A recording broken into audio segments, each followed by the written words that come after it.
ওয়ালাইকুম রহমতুল্লাহ বরকাত। বলো হাই। আমাদের মেহমান আসার কথা সকাল 8টায়, এখানে আসে নাস্তা খাবে, এখনো সেই মেহমানের খবর নেই। রাস্তায় প্রচুর জ্যাম, আর আমাদের এখানে একটা অ্যাক্সিডেন্ট হচ্ছে। এখন মেহমানদের আসার অপেক্ষায় রাস্তায় পায়চালি করতেছি, এখান থেকে ওখানে, এখান থেকে ওখানে, খালি পায়চালি করতেছি আমি আর আব্দুল্লাহ। আব্দুল্লাহ হাই বলো। কেন? এই যে আব্দুল্লাহ,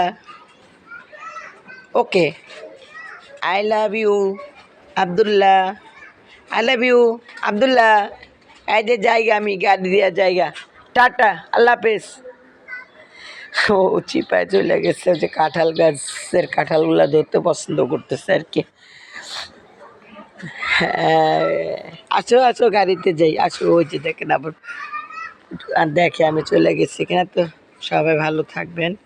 আমাদের বাড়ির সামনে একটা মাদ্রাসা, ওই যে বাচ্চাদের খাবার নিয়ে এসে মায়েরা দাঁড়ায় আছে আর তার কাজ করতেছে। তো সবাই ভালো থাকবেন, সুস্থ থাকবেন। আল্লাহ হাফেজ। আসসালামু আলাইকুম রহমতুল্লাহ বরকাতুহ।